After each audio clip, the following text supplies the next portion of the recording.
Salute to NTA. आज के video में बेटा इस चीज़ को समझेंगे, लेकिन अगर आप चैनल पे नए हो तो सबसे पहले चैनल को सब्सक्राइब करोगे। अगर आपको वीडियो समझ आता है बेटा ज़रूर से इसको लाइक करोगे। सैल्यूट टू एनटीए मैं इसलिए कह रहा हूँ बेटा कि जो आपकी कमेटी होती है, जो पेपर सेटर्स होते हैं, उनकी कुछ क्वालिटीज़ होती है, वही हम लोग आज के पेपर में डिस्कस करेंगे। वो क्या क्वालिटीज़ है उनके अंदर, ये बच्चों को जानना बहुत ज़रूरी है। और मेरा वीडियो बनाने का पर्पज़ ये है कि वो जो पेपर पैटर्न होता है वो बच्चों के भी समझ में आना चाहिए। टीचर्स को तो समझ में आता है कि जितने भी पेपर सेटर है एनटीए के, उनके बहुत अच्छे क्वालिटीज़ है, वो कैसे पूरा आपका सिलेबस कवर करते हैं। वही चीज़ मैं आपको आज के वीडियो में समझाने की कोशिश कर रहा हूँ बेटा। तो वीडियो को पूरा देखोगे, उसको स्किप नहीं करोगे। हो सकता है अभी जो आपका अटेम्प्ट है जनवरी में, इसके लिए आपको कुछ हेल्प मिल जाए, तो वीडियो को पूरा देखोगे बेटा, को स्किप नहीं करोगे। यहाँ जो भी आपको बताया जाता है बेटा, ये हमारा पर्सनल एक्सपीरियंस है और हमारा पर्सनल ऑब्जर्वेशन है, ठीक है। सो अब जेई के पेपर्स देखोगे, जेई मेंस के लास्ट 5 ईयर्स के। सो बच्चों को तो इतनी सारी चीज़ें समझ नहीं आती, सो टीचर्स उस चीज़ को बराबर रियलाइज़ कर सकता है।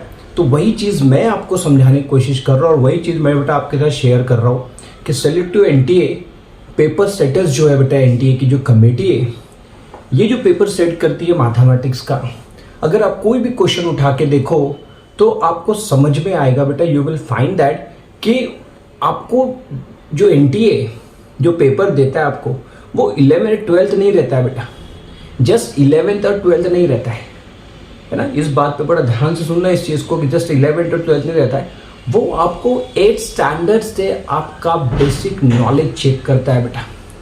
8 स्टैंडर्ड से। अब आप बोलोगे सर कैसे 8 स्टैंडर्ड से? आप कोई भी क्वेश्चन दो और उसका सॉल्यूशन देखो तो आपको समझ में आएगा। उसमें आपको सबसे पहले साइमल्टेनियस इक्वेशन यूज़ करवाता है, कई आप देखोगे आपको एक्सपोनेंट यूज़ करवाता है, बेसिक आइडेंटिटीज़ आपको यूज़ करवाता है। सो जो बेसिक है आपका 8 to 10 वो भी उसमें इंक्लूडेड रहता है। सो आप सारे क्वेश्चंस देखो, यही पैटर्न से आपके सारे क्वेश्चंस रहते हैं बेटा। मतलब आपका 8, 9, 10 देन इसके बाद 11th and 12th, तो यही पैटर्न से आपके सारे क्वेश्चंस होते हैं बेटा। सो बोलने का मतलब ये है कि आपको बेसिक जो है बच्चा वहाँ वर्क नहीं करता है बेटा। 11th 12th के तो जो है आपका थ्योरेटिकल पार्ट वो बच्चा पढ़ लेता है, लेकिन जो बेसिक पार्ट है, मल्टीप्लिकेशन है ना, ये फास्ट करना है। आपको आता है, आपको मल्टीप्लिकेशन आता है, लेकिन आपको फास्ट करना है।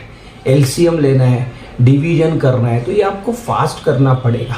फास्ट करोगे तभी आप ऑप्शन तक पहुंच पाओगे बेटा, नहीं तो बच्चा बहुत टाइम कर देता है कैलकुलेशन करने में, है ना। आइडेंटिटीज़ पे बहुत कमांड होना चाहिए। a+b² है कितना कॉमन सा फॉर्मूला, लेकिन आपको जेई मैं तो बोलता हूँ 60 to 70% क्वेश्चन में ये वाली आइडेंटिटी यूज़ करवाता है, ठीक है। तो इसकी ज़्यादा से ज़्यादा प्रैक्टिस करो बेटा, बेसिक पे ज़्यादा ध्यान दो। 11th 12th का तो पढ़ना ही है आपको, आप पढ़ते जो बोर्ड के लिए प्रिपेयर कर ही रहो, लेकिन ये बेसिक पे भी आपको ध्यान देना पड़ेगा। एक्सपोनेंट लॉज जो है आपके a⁻m + a⁻n, ये जो लॉज है ये आप पे, इस पर आपको ना पूरा कमांड चाहिए अच्छे से। ये पार्ट आपका कैसा है 8, 9, 10 में हो चुका है, तो ये आपको बहुत अच्छे से आना चाहिए। बच्चा यही गलती कर जाता है बेटा, बेसिक कैलकुलेशन पे ध्यान नहीं देता है ना, बेसिक पार्ट को स्किप कर देता है। जस्ट वो 11th 12th का डेरिवेटिव, इंटीग्रेशन, इस पर ही पूरा फोकस करता है।